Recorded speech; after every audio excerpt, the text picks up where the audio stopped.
ඔයා කවදාද හිතලා තියනවද ඔයා ඔයාගේ යාළුවෙක් එක්ක කතා කරන දෙයක් විනාඩි කිහිපයකට පස්සේ ඔයාගේ ෆෝන් එකේ ඇඩ් එකක් විදියට ඒ කියන්නේ Facebook එකේ හරි Instagram එකේ හරි ඇඩ් එකක් විදියට කොහොමද pop up වෙන්නේ කියලා.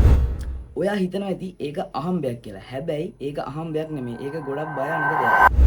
ගොඩක් අය හිතන්නේ ෆෝන් එකේ තියෙන apps අපේ mic එක පැය 24ම එක දිගට පාවිච්චි කරනවා කියලා. හැබැයි ඒක ටෙක්නිකල් වශයෙන් ටිකක් අමාරු වැඩක්. මොකද එහෙම කරොත් එහෙම අපේ ෆෝන් එකේ බැටරි එක ගොඩක් ඉක්මනින් බහින්න බලනවා. එහෙනම් කොහොමද මෙයාලා අපි කතා කරන දේවල් අහන් ඉන්නේ? ඉතින් මෙතන තියෙන්නේ අපි හිතනවට වඩා ගොඩක් දියුණු තාක්ෂණයක්.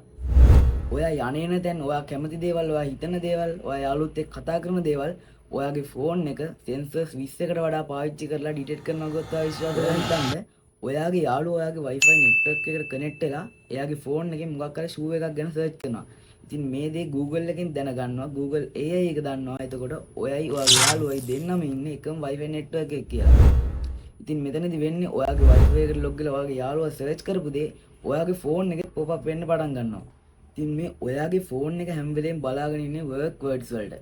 ඒ කියන්නේ hey Siri, hey Google වගේ දේවල් ඇහිච්ච ගමන් ඔයාගේ ෆෝන් එක on වෙන අන්න ඒ දේ වෙන්නේ මේ නිසා.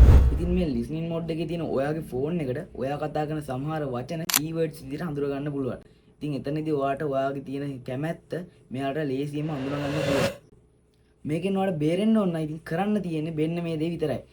ඔයා යන්න ඕන ඔයාගේ ෆෝන් එකේ setting වලට ගියාට පස්සේ privacy and security ඇතුළට යන්න ඕනේ. එතන තියෙනවා microphone list එක බලන්න. එතන ඔයාගේ ෆෝන් එකේ වැඩක් නැති apps වලට mic එක on කරලා තියෙනවා නම් ඒවා දැන්ම off කරන්න ඕනේ. ඒ වගේම personal ads කියන option එකත් off කරන්න ඕනේ. ඉතින් මෙන්න මේ දේවල් ටික කරාට පස්සේ ඔයාගේ ෆෝන් එක ඔයා කියන දේවල් අහන්න ඉන්නේ නැහැ. ඔයාගේ ෆෝන් එක ඔයා කියන දේවල් අහන් ඉන්නවා කියලා ඔයාට බය වෙන්න ඕනේ නැහැ. මේ වගේ අලුත් ටිප්ස් දැනගන්න ඔයත් අපේ channel එකත් එක්ක එකතු වෙන්න.